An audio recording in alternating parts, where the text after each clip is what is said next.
मागचा भाग थोडक्यात. आर्यन आणि सायली मंदिरात एकमेकांच्या भावनांना समजून घेतात. आर्यनचं ठाम प्रेम आणि सायलीचा गोंधळलेला हृदयस्पर्शी प्रतिसाद. गाडीतली जवळीक आणि पुलावरची ती शांत पण उत्कट भेट त्यांच्या नात्याला एक नवी दिशा देते. पण या जवळकीच्या क्षणांच्या पार्श्वभूमीवर अजूनही धोक्याचं सावट आहे. रघुवीरचा पुढचा डाव अजून उलगडायचा आहे. अध्याय 8. अविश्वासाच्या सावलीतलं प्रेम. सायली काही दिवसांपासून आर्यनपासून थोडी दूर राहू लागली होती. ना फोन ना मेसेजेस. आर्यन दररोज वाट पाहायचा, पण तिचा काहीही पत्ता नसायचा. एका रात्री त्याने शेवटी तिच्या घराजवळ गाडी थांबवली. ती तिथेच उभी होती, एकटी, विचारात गढलेली. सायली, तो हाक मारतो. ती हळूच वळते. तिच्या डोळ्यात अश्रू असतात. का टाळतेस मला, तो विचारतो. कारण मी स्वतःला हरवत चालले आहे आर्यन, ती थरथरत्या आवाजात बोलते. तुझं जग माझ्यासाठी नाही. रोजचा धोक्याचा सवंगड, गुन्हेगार धोके, मी हे सहन करू शकत नाही. आर्यन थोडा शांत राहतो, मग जवळ येतो आणि म्हणतो, माझं जग तुला सुरक्षित ठेवण्यासाठी धावला पाहिजे सायली. मी तुझं आयुष्य जिंकण्यासाठी लढतोय. ती त्याच्याकडे बघते, पण कधी कधी प्रेमापेक्षा शांतता जास्त हवी असते आर्यन. तो तिच्या डोळ्यात बघून हलकं म्हणतो, माझं प्रेम शांतता घेऊन येईल. हे सिद्ध करण्याची संधी तरी दे. सायली काहीच बोलत नाही. दोघांमध्ये काही क्षण शांततेचा, पण फक्त नजरांमधून भावना वाहत असतात. सायलीच्या डोळ्यातून अश्रू वाहत होते. ती काही क्षण आर्यनकडे पाहतच राहिली. तिच्या नजरेत असहायता होती आणि आर्यनच्या नजरेत तीव्र प्रेम. माझं जग तुला सुरक्षित ठेवण्यासाठी धावलं पाहिजे सायली. मी तुझं आयुष्य जिंकण्यासाठी लढतोय. आर्यनच्या शब्दांमध्ये तीव्रता होती, पण सायलीच्या हृदयात मात्र एक खोल दरार निर्माण झाला होता. ती हळूच म्हणाली, पण आर्यन, प्रेम म्हणजे जीवाला धोका नसतो. प्रेम म्हणजे शांती, आधार आणि विश्रांती असते. आणि तुमच्यासोबत असताना मी सतत भयभीत असते. आर्यन काही क्षण गप्प राहिला. त्याने सायलीकडे हात वाढवला, पण तिने एक पाऊल मागे घेतली. त्या क्षणी दोघांचं मन मोडलं, पण तरीही नजरांमधील ओढ जिवंत होती. पावसाच्या साक्षीने. तेवढ्याच अचानक पावसाला सुरुवात झाली. आकाशात वीज चमकली आणि सायली थोडी घाबरून हलक्याने आर्यनजवळ आली. आर्यनने आपल्या कोटने तिचं आच्छादन केलं, पण सायलीने त्याचा हात परत ढकलला. मी आता तुमच्यावर विश्वास ठेवू शकत नाही आर्यन. एक दिवस कोणीतरी तुम्हाला काही करून टाकेल आणि मी रोज त्या भीतीत जगू शकत नाही. आर्यनचा चेहरा निर्विकार झाला. तो आता भिंतीसारखा शांत उभा होता. त्याने पावसाकडे पाहिलं, जणू काही तो त्या थेंबांमध्ये स्वतःचा त्रास विसरायचा प्रयत्न करत होता. ठीक आहे सायली, मी तुला जबरदस्तीने माझ्या आयुष्यात खेचणार नाही, पण हे लक्षात ठेव, तू गेलीस तरी मी तुझं रक्षण करत राहीन. सायली थरथरत्या पावलाने तिथून निघून गेली. काही दिवसांनी आर्यनने सायलीचा पाठलाग करणे थांबवले. त्याने तिच्या आयुष्यातून मागे हटायचा निर्णय घेतला होता, पण मनात मात्र तिची आठवण प्रत्येक क्षणी जिवंत होती. सायलीसाठी हे दिवस खूप कठीण होते. ती कामात गुंतलेली राहायची, पण एकटेपणात आर्यनच्या आठवणी तिला शांत झोपू देत नव्हत्या. ती वारंवार त्याच्या फोटोसाठी फोन उघडायची, पण पुन्हा तोच विचार, ही चूक नको परत व्हायला. रघुवीरचा खेळ पुन्हा सुरू. दरम्यान रघुवीर ठाकूरने संधी साधली. त्याने सायलीवर नजर ठेवण्याचा आणि तिच्या आसपासचे लोक गुंतवण्यास सुरुवात केली. एक दिवस सायलीच्या ऑफिसच्या बाहेर एक अनोळखी व्यक्ती तिला थांबवते. तुमचं नाव सायली आहे ना? हे तुमच्यासाठी आहे. तो एक लिफाफा देतो. सायली ते उघडते. त्यात तिच्या आणि आर्यनच्या फोटोसह एक छोटं पत्र असतं. तू त्याच्याजवळ परत आलीस तर तुझं आयुष्य शेवटचं असेल. सायलीच्या हातून लिफाफा खाली पडतो. तिला आज पुन्हा तोच त्रास जाणवतो, भीती आणि असुरक्षितता. ती धावत घरी जाते आणि दार बंद करून कोपऱ्यात बसते. तिच्या डोळ्यात आता फक्त अश्रू नव्हते, तर एक भीती होती, जी आर्यनपासून दूर राहण्याचं कारण बनत होती. आर्यन पुन्हा तिला शोधतो. दुसऱ्या दिवशी आर्यनला त्याच्या माणसांकडून माहिती मिळते की सायलीला धमकी मिळाली आहे.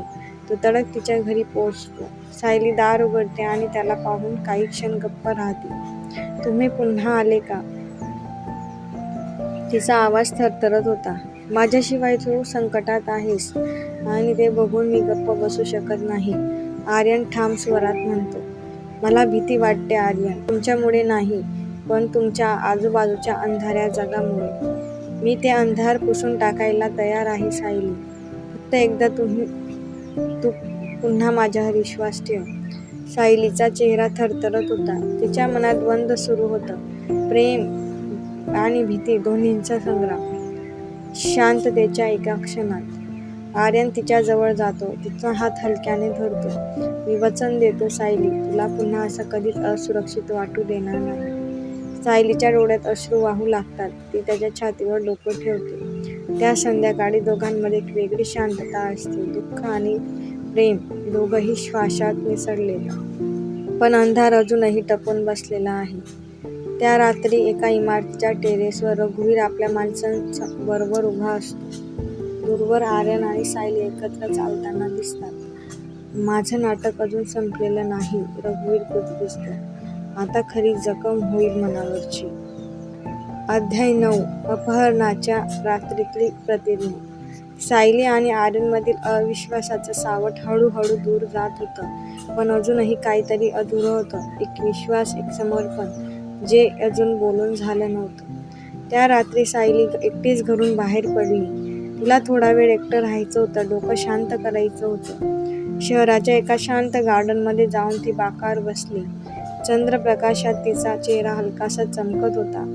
तेवढ्यात मागून एका काळ्या मास्कमधला व्यक्ती तिला गाठतो. तिला काहीतरी सुचायच्या आत तिच्या तोंडावर रुमाल ठेवला जातो आणि काही क्षणात सायली बेशुद्ध होते. दुसरीकडे आर्यनच्या फोनवर एक अनोळखी व्हिडिओ येतो. तिथे सायली एका अंधाऱ्या कोपऱ्यात बांधलेली दिसत होती आणि तिच्या चेहऱ्यावर भीती होती. मागून एक आवाज ऐकू येतो. आर्यन राठोड, आता तुझं प्रेम तुझ्यासाठी कसोटी आहे. यावेळी खेळ तुला भावणार आहे. आर्यनचा चेहरा क्षणात कठोर होतो. त्याने फोन जोरात टेबलावर फेकला. रघुवीर, तो गुरफटून ओरडतो. तू माझ्या सायलीला हात लावलास. आता मी तुझा शेवट बघणार. सायलीचं अपहरण झालंय, पण तिचा विश्वास अजूनही आर्यनवर आहे. ती डोळे उघडते. समोर एका गोडाऊन सारख्या ठिकाणी ती बांधलेली असते. तिच्या आसपास 2-3 गुंड गस्त घालत असतात, पण तिच्या डोळ्यात एक चमक असते. ती आर्यनच्या येण्याची वाट पाहत असते. तो येईल, तो मला असं कधीच सोडणार नाही, ती स्वतःशीच पुटपुटते.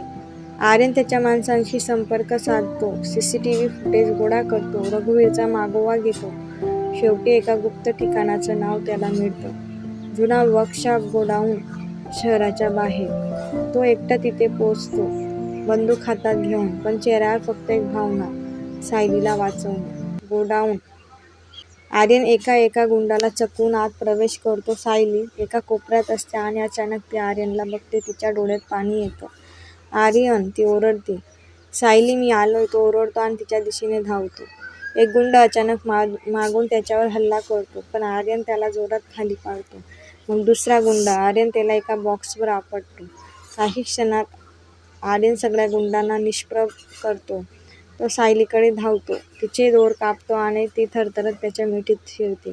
माहीत होतं तुम्ही नक्की येणार, ती रडत रडत म्हणते. मी तुझ्यापासून दूर कधीच होणार नाही, आर्यन तिचे केस थोपटत म्हणतो. बाहेर पडताना थोडं अंतर, पण नातं अधिक घट्ट. सायली गाडीच्या सीटवर शांत बसलेली असते. आर्यन ड्रायव्हिंग करत असतो. माझं आयुष्य धोक्याचं आहे सायली, पण मला फक्त हे माहीत आहे, त्यात तू असलीस तर मी काहीही सहन करीन, तो हळूच म्हणतो. सायली त्याच्याकडे पाहते. तिच्या चेहऱ्यावर भीती आणि प्रेम दोन्ही दिसतं. कधी वाटतं की हे प्रेम मला खूप काही गमवायला लावेल आर्यन, पण तुमच्याशिवाय जगणं मला शक्य नाही. तो थोडा थांबतो, मग गाडी थांबवतो आणि तिच्या जवळ येतो. सायली, मी तुझं आयुष्य गुन्हेगारीच्या सावटापासून दूर नेईन, हे वचन आहे माझं. तिच्या डोळ्यात अश्रू असतात. ती त्याच्या मिठीत शिरते. त्या रात्री दोघं काही न बोलता खूप काही बोलून जातात. पुढे काय? रघुवीर शांत बसेल का? आर्यनचं वचन खरं ठरेल का? आणि सायली आर्यनचं नातं यावर काय वळण घेईल? पुढच्या भागात अधिक प्रेम, अधिक संघर्ष आणि धक्का देणारी गोष्ट. जर तुम्हाला माझी ही कथा आवडत असेल तर लाईक, शेअर, सबस्क्राईब करायला विसरू नका. भेटूया पुढच्या भागात.